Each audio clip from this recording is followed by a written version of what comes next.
Yung nagreklamo.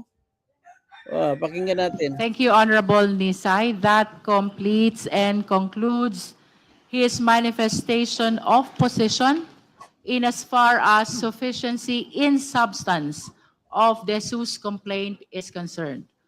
We understand that Pero dapat pinasalita, nandyan dapat si Atty. De Jesus. Hindi naman abogado si Nisay. Dapat si Atty. De Jesus na nandyan. Kasi si Atty. De Jesus alam niya ang reklamo niya. Dapat pinatawag niyo siya ang magdepensa. the end of our deliberation on the sufficiency on substance with respect to this impeachment complaint of Attorney De Jesus, we will be voting on the entirety of the impeachment complaint. Nonetheless, for purposes of clarity of our proceeding, considering that there are 5 offenses alleged, anchored on 3 grounds, we will be eliciting the comments, opinions, and questions from the members of the committee in accordance to Wala man lang ni isang member dyan sabi, tutulungan natin, tutulungan. Wala. the grounds alleged in the impeachment complaint. Let the chair reiterate that while we discuss it on the basis of grounds at the end of our deliberation, we will be voting on the sufficiency in substance on the entirety of the impeachment complaint. At this point, we will be eliciting the comments, positions, or even questions of the members of the Justice Committee with respect to the sufficiency in substance of the Jesus complaint, which position was manifested already by our endorser, the Honorable Nisay. We will begin with the first offense. Let me read. Respondent ordered and enabled the kidnapping and surrender of former President Rodrigo Roa Duterte to the ICC. This is the offense charge, and the same is anchored. Either any is the offense charge, and the same is anchored. Either any or all of the following grounds: culpable violation of the Constitution or betrayal of public trust. Sa culpable violation, binailit mo diyan Section 1, Article 3, yung due process. Ang Section 2, binailit niya yan sa Article 3 na dapat ang judge natin sa lokal mag-issue ng warrant of arrest. Kaya hindi yan, walang authority sila mag-aresto kay Duterte. At hindi rin nila sinunod ang International Criminal Court sa pag-aresto kay Duterte. Members who wish to manifest. Madam Chair, The Honorable Ridon is recognized. I think prior to even talking about anything else, I think we need to state for the record that what is important in the submissions would be 2 things, no? Personal knowledge or authentic records that had been submitted as part of the impeachment complaint. For the first impeachment complaint, may we know from the Secretariat on what the annexes, on which annexes had been submitted as authentic records? Ito si Mr. Pin Madam ng Chair. Pilipinas. May we ask the endorser if he is willing to answer the question instead of the Secretariat answering the question?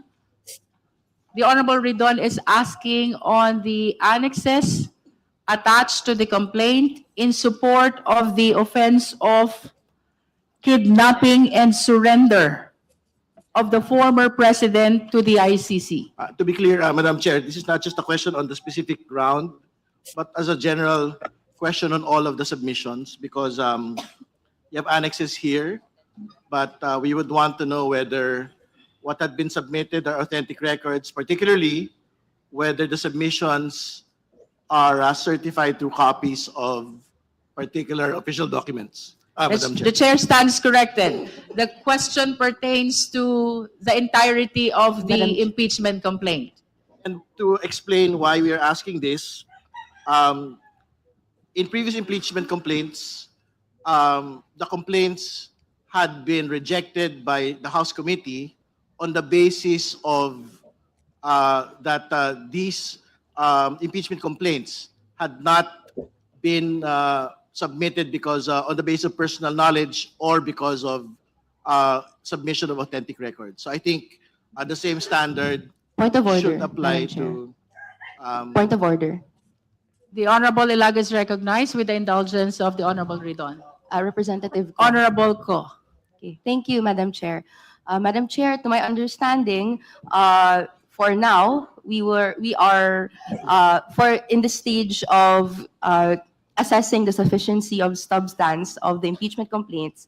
We are observing Rule 3, Section 5 of the 20th Congress Rules of Procedure in Impeachment Proceedings, which provide the requirement of substance is met if there is a recital of facts constituting the offense charged and determinative of the jurisdiction of the committee. So for the purposes of Tama, yung recital lang. Yung pagbanggit lang ng facts. Hindi pa tinitinan kung ang facts na sabi ay totoo o hindi. Yung pag-recite pa lang ng facts, sapat na ba yun? Saka pa lang kayo mag-proceed sa matters of evidence kung mayroong ebidensya to support the recital of facts. Dapat ganon.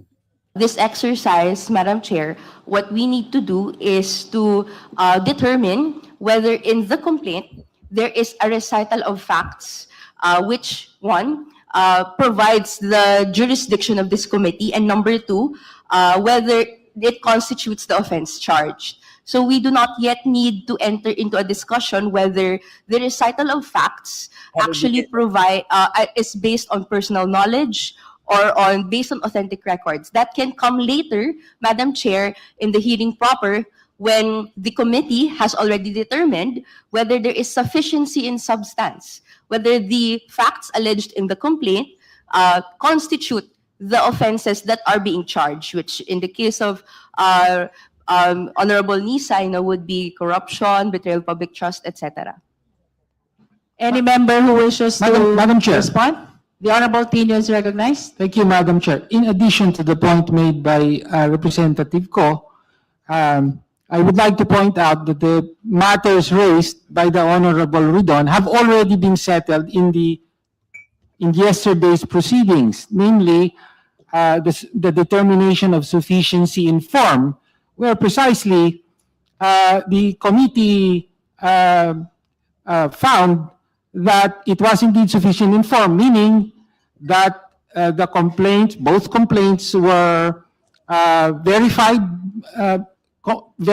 complaints based on personal knowledge and or authentic records. So that point has already been settled as far as the rules provide. No? Ikaw talaga, halata ka talaga rin doon. Halata ka talaga na makabibim ka. Ang pinag-usapan pa lang, kung ang pagkwento ay sapat na ba? Sabihin na natin, ang kwento ay totoo.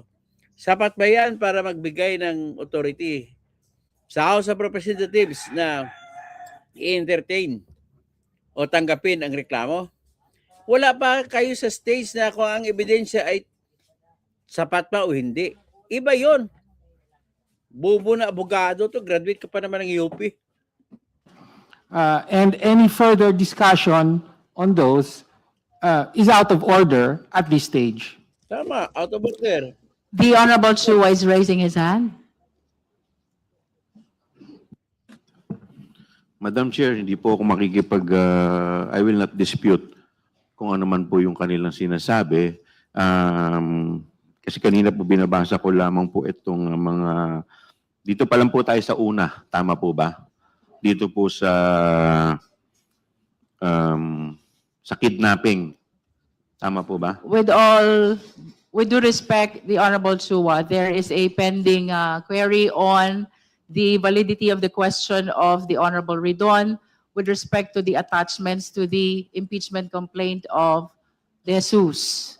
this is being disputed by the Honorable Ko and the Honorable Tino, as they are claiming that this should be asked after the determination of sufficiency in substance, if I stated it correctly. So let us dispose first this matter before we proceed to other issue. The Honorable Vice Chair Dumogan. Thank you, Madam Chair. As already been pointed out repeatedly, narration of facts, which means that it excludes bare allegations. This is an impeachment complaint, and we are at the stage of determining sufficiency in substance, which should contain narration of facts. Narration of facts. The definition of facts, it must be distinguished from bare allegations. Because Narration of bare facts lang yan, allegations Congressman. on whether or not, yes, we have to deal on the four corners of the complaint.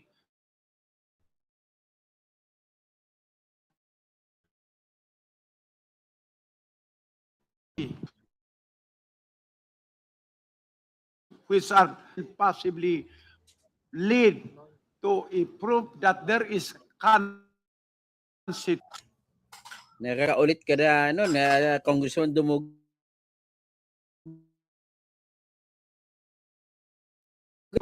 offense, Madam Chair, Your Honor. So I do not agree that just allegations will be considered to determine sufficiency in substance. I Madam respectfully submit. Napakabobo mo naman. Ang allegation ay narration. Madam Chair. The Honorable SDML is raising Alam his niya hand. kung may ebidensya ang SDML Lawrence Defensor is recognized. Thank you, Madam Chair. If we look at the heading of Section 5 of our rule,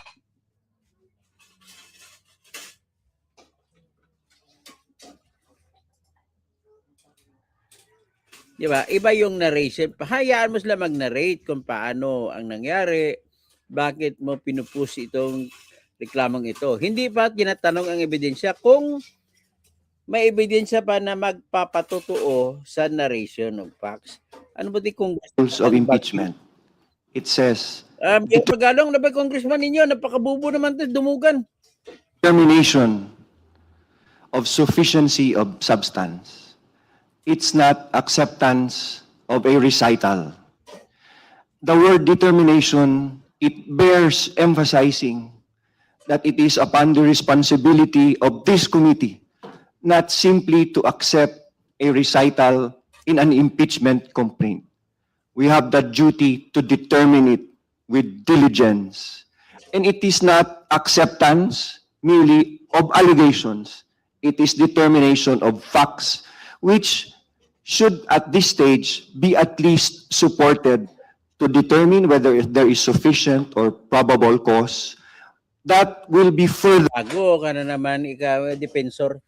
Halata ka talaga na binasiprotektan mo si BBM. heard in the proper hearing by this committee. So it is only proper that the recital of facts should at this stage be at least supported by evidence for us to declare that the complaint is sufficient, not only in form, but also in substance. Thank you, Madam Chairman. Gulo-gulo kayo dyan. Thank you. Madam Chair. The Honorable De Lima, and then Honorable Ko, and then Honorable Tino, and then Honorable Garbin. Okay, one after the other. And then Honorable Rodriguez. The Honorable De Lima is recognized. Thank you, Madam Chair. Good morning, everyone. Technically and strictly, and if we go by the standard set the House rules itself, the rules of procedure in impeachment proceedings, it's supposed to be just, we just have to look at whether the complaint has a recital of facts constituting the impeachable offense charged and determinative of the jurisdiction of this committee. I don't think there's any issue on the jurisdiction. This committee has jurisdiction. Now, the recital of facts constitutive of impeachable offense charge, in addition to what has been articulated earlier by the Honorable Chairperson about, it must not be based on conclusions. I would wish to further elaborate on exactly what sufficiency in substance mean. When we talk about substance, it refers to whether the complaint alleges ultimate facts that, if hypothetically admitted, would constitute an impeachable offense. So hypothetical admission lang. Hindi pa natin titingnan kung totoo. Wag pa tayo naghanap ng ebidensya kung totoo hindi. Hypothetical admission pa lang. I-admit mo muna na totoo yung kwento. Saka na lang na pag-ikot na naman ulit, saka na lang titingnan kung bawat kwento ay may ebidensya o wala. Para naman simple. Mga ibang mga congressman kasi mga bobo eh. Tapos defensor naman eh. Pinapanigan mong malaki, pinapatay mong kung impeachment eh. O hindi, o may supporting evidence ang isang allegation of fact. And as I said, in addition to the standards set in our own rules of impeachment, rules in impeachment proceedings, a complaint is sufficient in substance when it, number one, narrates specific acts or omissions, not mere conclusions. Number two, it shows a nexus, a connection between the acts complained of and an impeachable ground. Kailangan konektado yung mga allegations of facts doon sa constitutional ground. Number three, should be intelligible and coherent, allowing the respondent to meaningfully answer. Number four, it's not purely speculative or opinion-based. And then, pwede rin, in terms of just checking the sufficiency of the entire complaint, whether we can also look into whether it's supported by annexes or references, although proof need not yet be conclusive. Dahil nga po, evidence is not weighed at this stage. The test is allegational sufficiency, not credibility or truth. Tama. Yun po ang aking position. Kung sa Thank you very much. Thank you, Honorable De Lima. Now we recognize the Honorable Ko. Thank you, Madam Chair. Good morning to the committee. Once again, I also submit and I agree with the manifestation made by Representative De Lima. And I would just like to add further in regard to the discussion on ultimate facts.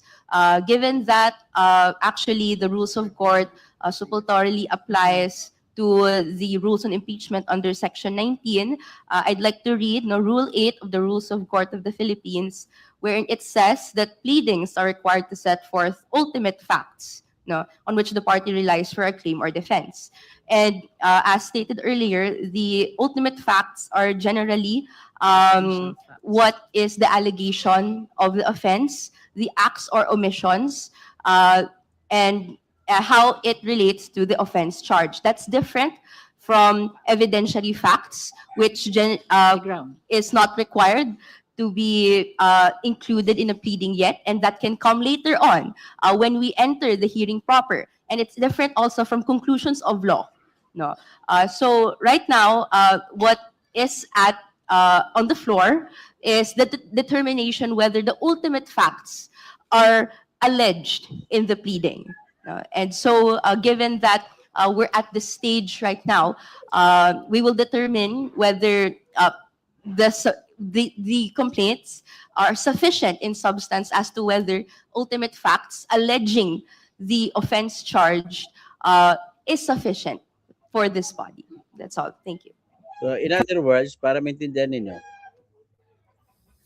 ang proper, base sa binanggit ni Congresswoman Luistro at sinuportahan naman ni Congresswoman De Lima at ni Congresswoman Attorney Renico, ang procedure po, una, hayaan mo muna ang reklamo magkwento kung ano ang kwento nila. At ipapalagay ninyo na totoong kwento Sapat ba yan? Halimbawa, pag mapatunayang totoo ito, sapat ba yan para ma-impeach si BBM? Pag napatunayan mo sapat na ma-impeach si BBM, kung ipagpalagay na totoo at may ebidensya yung mga kwento, saka na lang kayo papasok sa kasunod na hakbang kung saan ay magpipresenta na ngayon ng ebidensya, hanapan ng ebidensya ang nagreklamo kung meron siyang ebidensya na makasuporta sa kanyang kwento na reklamo. Correct? Correct na dapat ganoon ang gawin. Ang ginagawa ng ibang congressman dito, pag magpatuloy tayo, marinig mo, hala, kwento, walang ebidensya, hindi po yun. Mga bubo talaga. Gusto lang patayin ang reklamo kay impeachment na complaint. For the guidance of all the members, our parliamentary status, we are determining whether or not the question of personal knowledge and authentic records, specifically with respect to the attachments, should be considered in the determination of sufficiency in substance. Moving forward, we now recognize the Honorable Tino. Thank you, Madam Chair. The Honorable De Lima and Co, they have eloquently made the point that at this stage, this committee is not supposed to determine facts. This is not the proper stage for that. That will involve the hearing proper. No, so at this point, the complaints may be determined as sufficient in substance if they are found to allege facts that constitute a ground for impeachment. Hanggang dun lang po. Hindi pa po natin papasukin kung totoo ba talaga o hindi yung mga allegations sa complaint. Tama.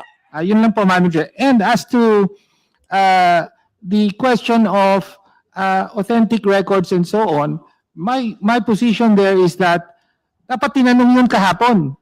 Dahil yun yung precisely, yun yung inaalam, no? Whether or not the verification requirement was satisfied. At ang sinasabi dun sa verification that the complaint is based on personal knowledge and or authentic records.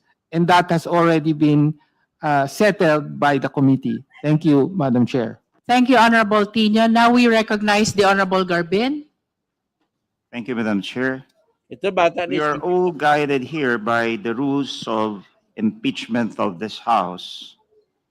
And the requirement of substance is met if there is a recital of facts constituting the offense charge and determinative of the jurisdiction of the committee. The complaint before us, filed against the President, alleging impeachable offenses, namely culpable violation of the Constitution. Major allegations by category is the surrender of former President Rodrigo Roa Duterte to the ICC.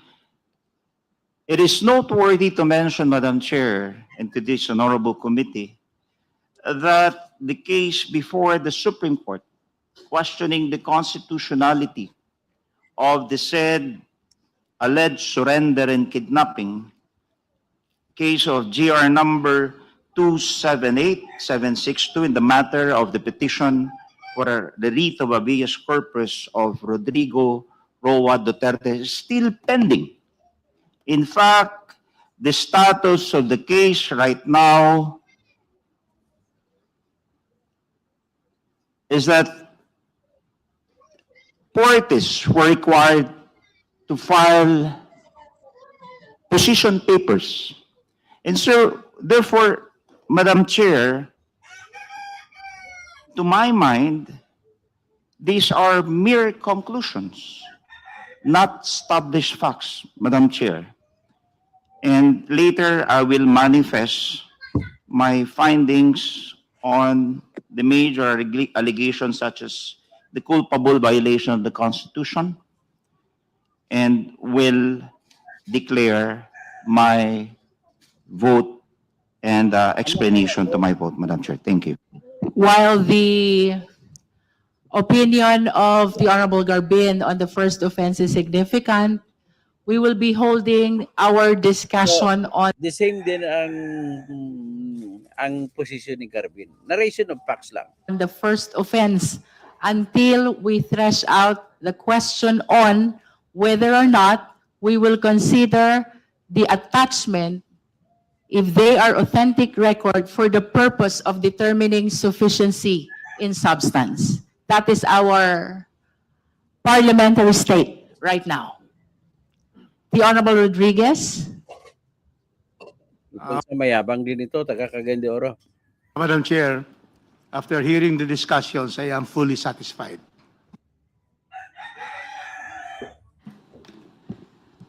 Ganda na. So before we proceed to our discussion on the offense, that is kidnapping, we wish to thank the significant views and opinions as to the question of whether or not the attachments should be considered for the purpose of determining sufficiency in substance, no?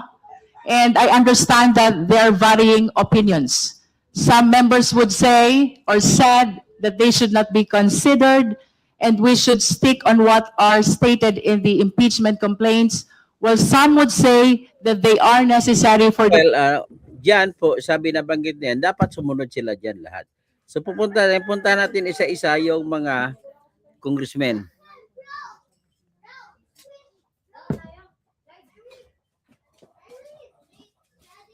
Tingnan muna natin si Tinyo. The position is Of that course. that should properly be done in the proceedings proper. Correct. Not at the stage of Ayan. Ganon din, inulit ka. Sino ba yun? You may put down your hands. Madam Chair. Let the chair restate the motion.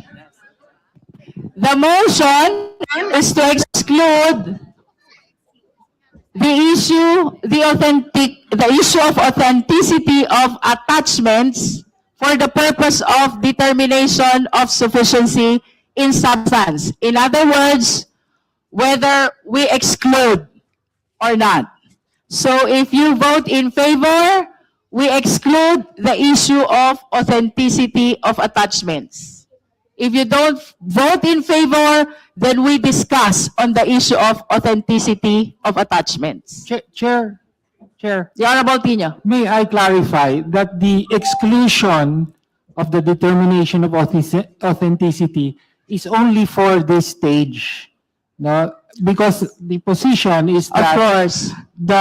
that should properly be done in the proceedings proper. Correct. Not at the stage of determination of sufficiency in substance. Para malinaw lang po, kasi baka isipin na yung motion ay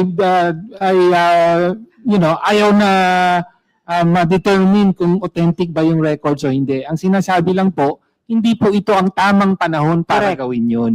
Okay. May I be recognized, Madam Chair? The Honorable SDML is recognized. Just for purposes of determination of sufficiency of substance, I vote not to exclude. I vote to include. That's Kasi baka merong mga impeachment complaint na wala naman palang attachment o hawsyaw ang mga attachment. I am not saying na we will discuss the contents of the attachment. That would be for the proper hearing after we determine the substance. Ang sinasabi ko lang, dapat kapag may recital of facts, ang naka-attach dito ay mga dokumento na may probative value naman for proper hearing para hindi hawsyaw o haka-haka lang ang recital of facts. Madam I Chair, submit, Madam Madam Chair. Madam Chair. The Honorable Keith Flores. Madam Chair, at this point, Madam Chair, I think it's enough that we rely on the verification under oath by the complainants themselves that it is based on true and correct facts and that it is also based on authentic records. Bakit pa ulit-ulit kayo balik-balik dyan? Ibig sabihin, mayroong mga kasamahan Tuhan, dyan, mga lukulok. I move for nominal voting on the point, Madam Chair. Ano ba yung point? Will be violative Section 3. The Section 3 Ito si bobo na congressman ng Bagyo, Napakabubo talaga nito. Bakit nyo binoto yun sa Bagyo? Ang galing pa naman ng mayor niyo, si Magalong, tapos ang congressman nyo, bobo.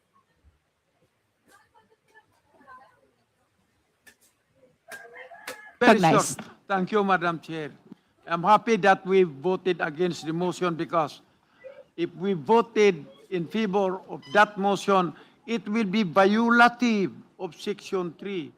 The Section 3 requires based on authentic records. In all of a sudden, in the Wala, puro mga nonsense ang ginabanggit.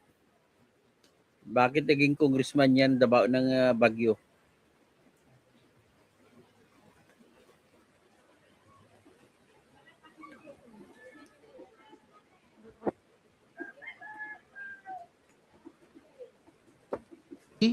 December 2025, Pimentel versus House of Representatives.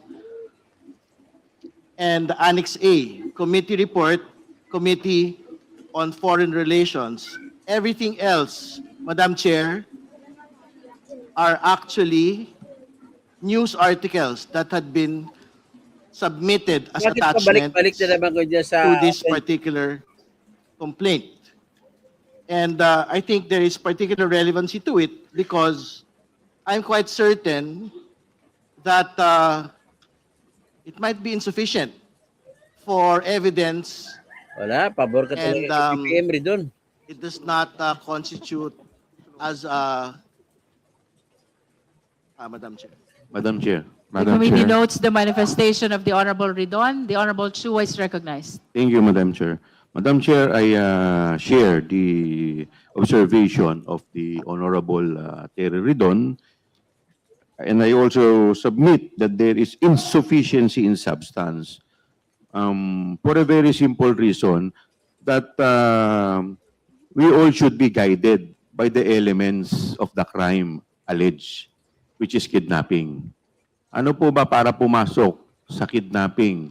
Maliwanag naman po sa ating revised penal code. Number 1, kailangan yung offender is a private individual. Dito pa lang po, wala na po, tapos na po yung usapin. Pangalawa, dapat po ay yung act. Ay, Mr. Chowa, ang binabanggit dyan, generic sense. Hindi yan maging stricto ka. Pwede mo naman yan palitan ng eksaktong words. Illegal arrest, ang tama dyan.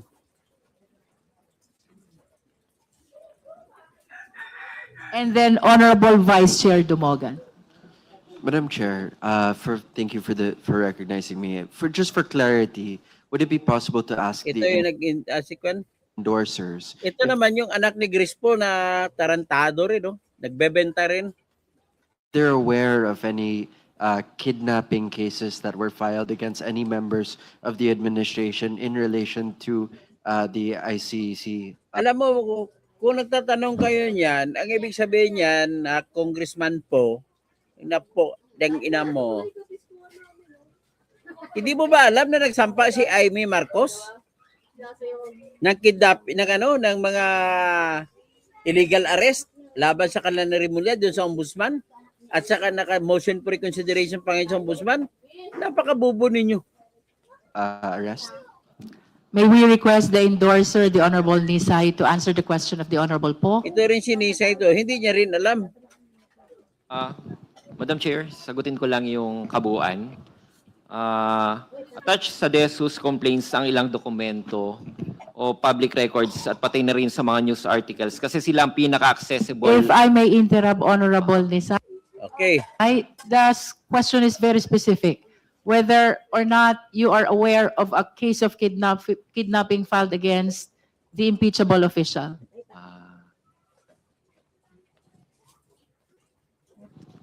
Am I aware, Madam Chair? You are? Aware. So you are aware that there is a case of kidnapping filed against the impeachable official? No. That there is no, ma'am. Okay.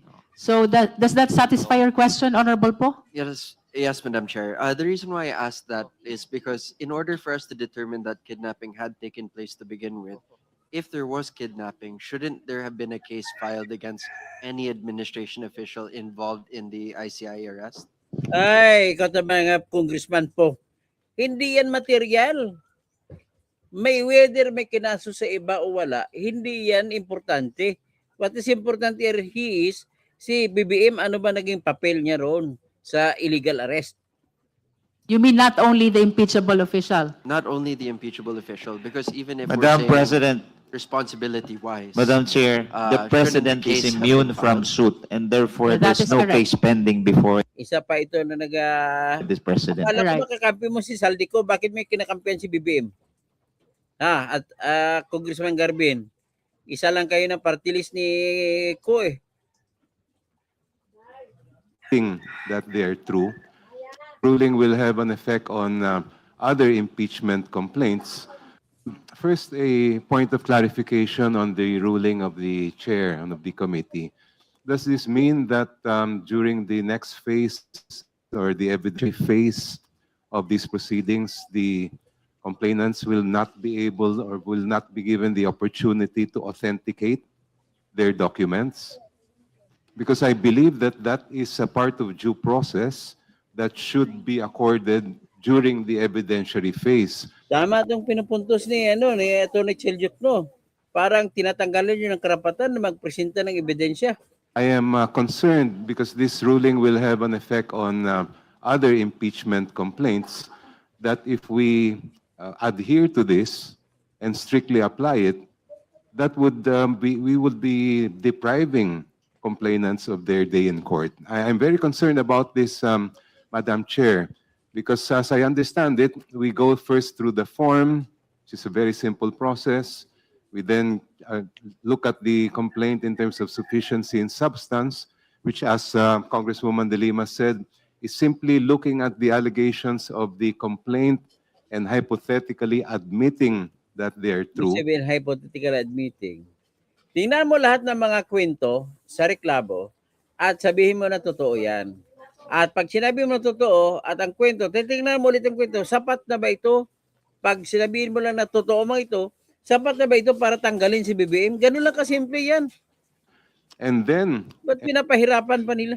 and only after that, do we look at the evidence and allow the parties to authenticate their documents. I don't think there's any requirement at all in our rules that require that all documents upon filing of the complaint already be duly authenticated. The Honorable Vice Chair Dumogan? Ay naman yung bubo na congressman ng Bagyo. Let us read Section 3 of our own rules. Second paragraph. An impeachment complaint is verified by an affidavit that the complainant has read the complaint and that the allegations therein are true and correct of his personal knowledge or based on authentic records. There we are. I want to lecture you, Mr. Dumugan. Yung verification ay pinaka-purpose lang yan para ma-secure mo sa nagsampa ng reklamo na siya ay nangangako at binibigay niya sarili niya sa kaparusahan kung hindi totoo ang kanyang sinasabi nang siya'y nagdeklara na ang lahat ng mga nababanggit sa reklamo ay totoo at personal niya alam at ang lahat ng mga dokumento diyan ay hango mula sa authentic records. Yun lamang po. At hindi na yan kasama ang pagbubusisi kung tama na bang ibang dokumento nila o hindi. Kasi yung pagbubusisi kung authentic ang mga records at kung totoo mga kwento, ay doon niya sa trial proper, doon niya sa objections na yan ng kalabang abogado mag-objection. Objection Your Honor, the document being claimed to be authentic is actually not authentic at all. Ganon po yan. Napakabubo nyo. Yeah. The rules of the impeachment of the House requires Ay, wala. Based on personal knowledge and or authentic records, that requirement is satisfied through the submission of a verification Ayan, duly 15 years as ito. The Constitution and betrayal of public trust. Is that correct, Madam Chair? Ito pa isa si Congressman Padiernos to. The Honorable Nisay? Yes, Madam Chair. Madam Chair, may Kinakabahan na, namumula na. Ulitin Yes, natin. we reserve the discussion of that issue as we reach that matter, which is the reception of evidence during the hearing proper. We are reminding the members of the committee to confine the discussions and manifestations to the offense which is being discussed at the moment. We are on the first offense. The Honorable Padiernos. Madam Chair, may I proceed to propound Nagpadyanos, Congressman, ng Galing Pinoy. Galing Pinoy Party List. on some clarifications and questions? Is it on the first offense? Yes, Madam You Chair. may proceed. I would like to address the questions to the Honorable Nisay. So, for clarity, the grounds for the first allegation is based on culpable violation of the Constitution and betrayal of public trust. Is that correct, Madam Chair? So tinatanong niya si Congressman Nisay kung yung allegation siguro, anong provision sa Constitution ang nilabag. Ito naman si Honorable Nis. Congressman Nisay, hindi preparado halata. Hindi kasi abogado eh. Kaya nag-request pa siya ng recess para kundi magtatanong. Although tama ang sagot niya, ay kulang na nalabag po ang Section 1 ng Article 3 ng Constitution na due process clause. Isay? Yes, Madam Chair. Madam Chair, may we know from the endorser which specific... Shortcutin ko lang ito. Tinatanong ni Congressman Padiernos kung ano ba ang provision sa Constitution na nalabag na hindi niya nasagot na maayos. Pero pwede na yun, yung due process na labag. So, kasi ang culpable violation of the Constitution ay nagsasabi na mayroong ganon kung sinadya mo na lalabagin ang ating konstitusyon. Correct? Correct. Okay.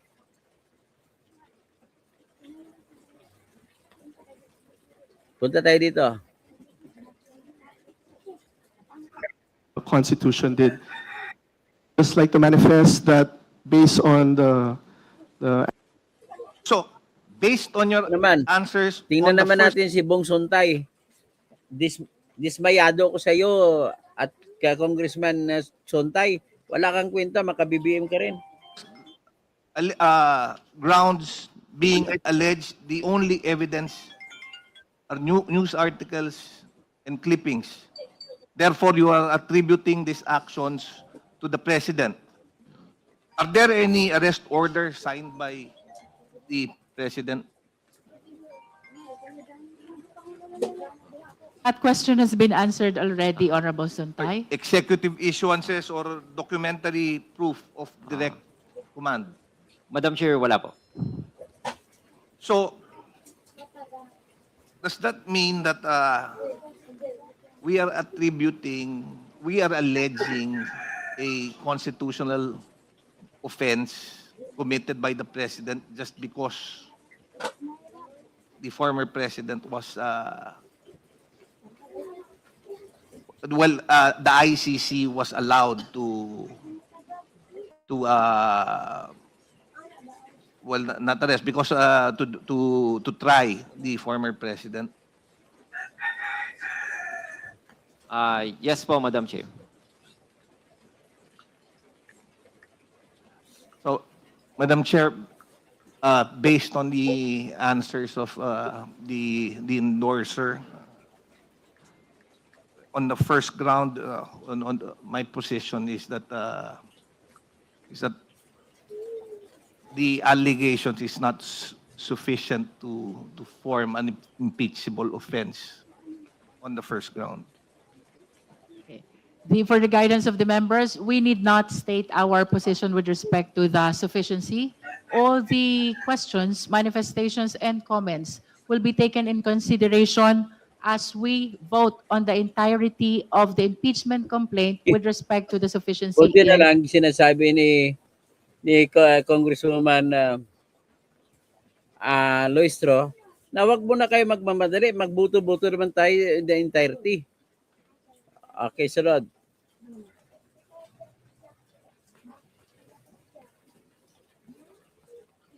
Ito si Madam Lila de Lima, galit kay Duterte, kaya pinoprotektahan si Bongbong eh. The propound questions to the endorser, the Honorable Jet Nisay.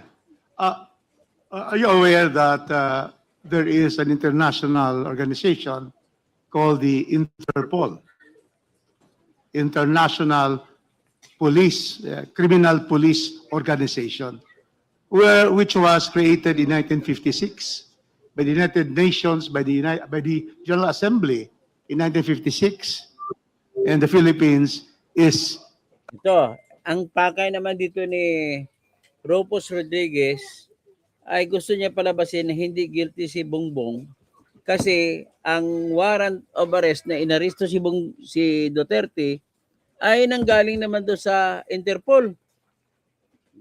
an original founder and signatory. Nisay, because in the cases, Mr. Jet Nisay, In fact, I refer to the case referred and mentioned by Congressman Rufus Rodriguez in the case of Ito, So, congressman niya ni Saldico pero kumakampi kay Bongbong Marcos ah. The Honorable SDML Lawrence Defensor. The Honorable Vice Chair Dumogan. thank you, Madam Yan na Chair. naman tong bubo na Pursuant to the congressman. instruction of the Chair and has already been suggested, let me manifest that on ground one, there's no impeachable Ay, yan na naman. violation. Gusto naman patayin. Submit to drug test. Ito naman po yung asawa ni Ace Barbers. Pakinggan natin. And De Lima, and then Suntay. One after the other. You are recognized, Honorable Barbers. Thank you, Madam Chair. A manifestation.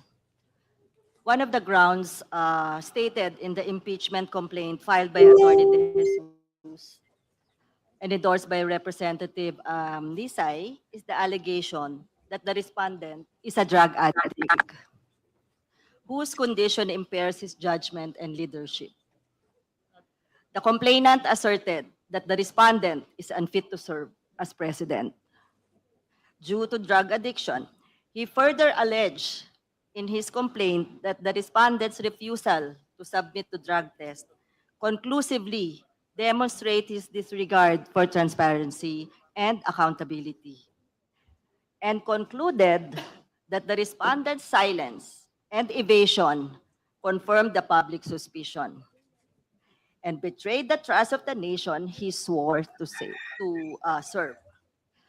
Madam Chair, let me point out that this assertion in the complaint was based solely on the alleged statements of the sister Okay, of tama the na ito. respondent, Kahit isang oras na tayo. Senator Amy Marcos. Basta ang shortcut lang dito is pinapatay nila ang lahat ang kaso ng unang kaso.